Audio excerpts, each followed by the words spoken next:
All right, who the fuck did I marry? Part 2. So we both put on the table what it is that we wanted. We both had established we were dating for marriage. We were not dating just to date. We were not trying to be friends with benefits and none of that. So the dinner at Cheesecake Factory went really well. We laughed, we joked, we talked about people, which is kind of up my alley, my sense of humor. It was a good vibe.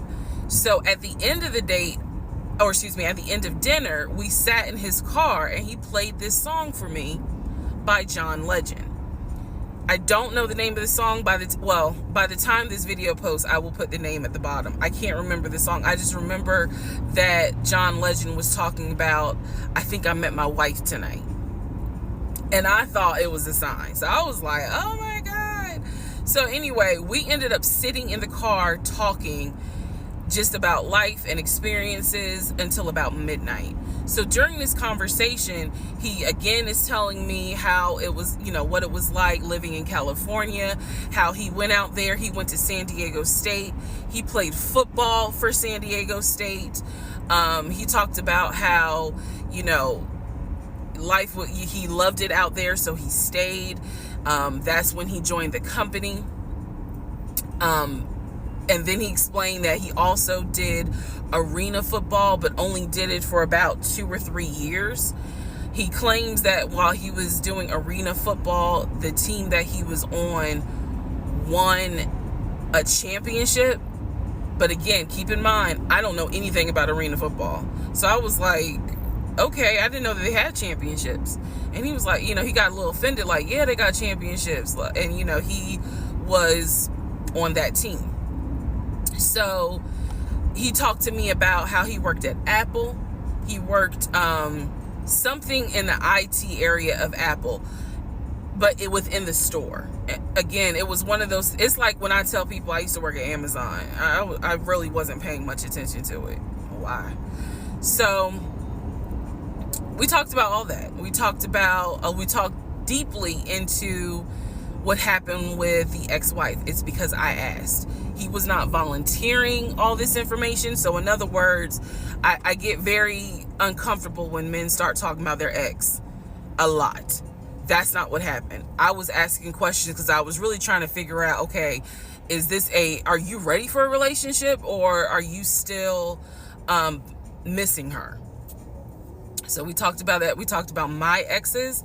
That was a mistake I made because I talked about how I dated at one point in time somebody I worked with. That will come back later.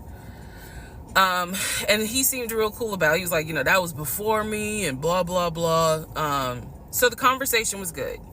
Midnight comes and I go home. Yes, I went home. We ended up talking. Mind you, our first date was March 7th. And within about 2.5 weeks, Brian Kemp, our governor, shut Georgia down. We were going to be on lockdown.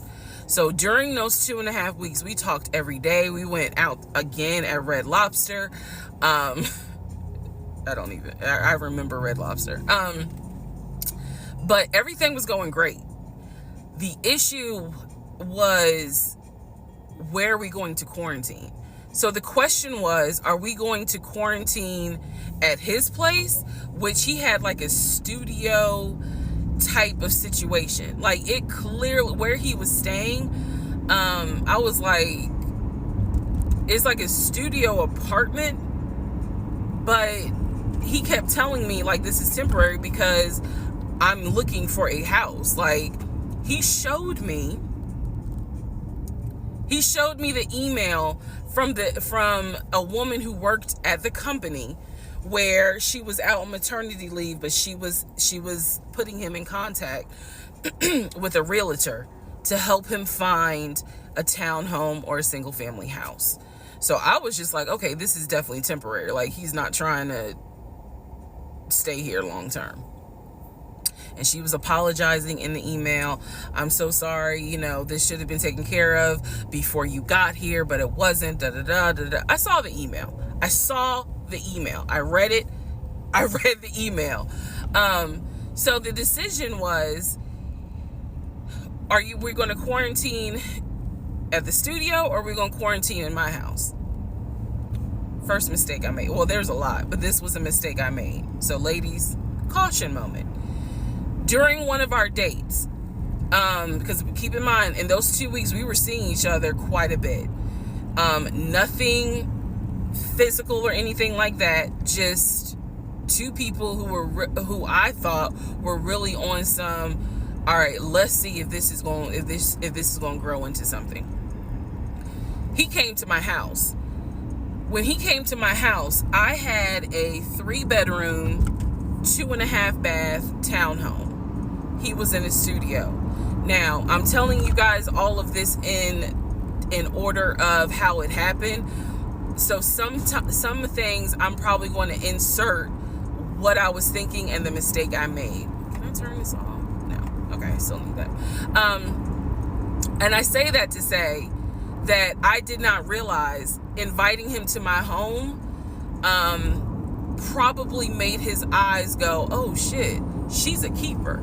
She got this 3-bedroom, 2.5 bath townhouse, and I'm in like a little studio. Yeah, let me go ahead and pursue this. What I need to do to quarantine here. The decision was made, quarantine at my house.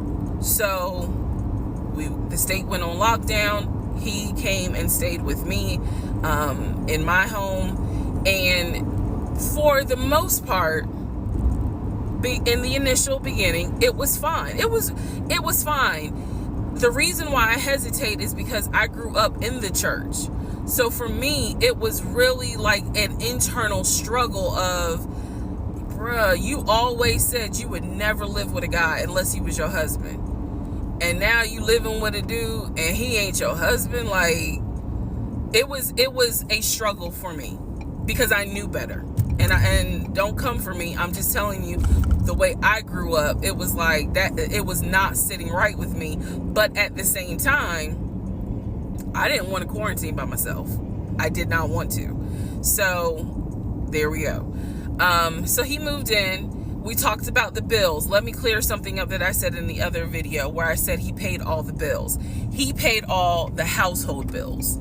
He did not pay my car payment, my cell phone, or my car insurance.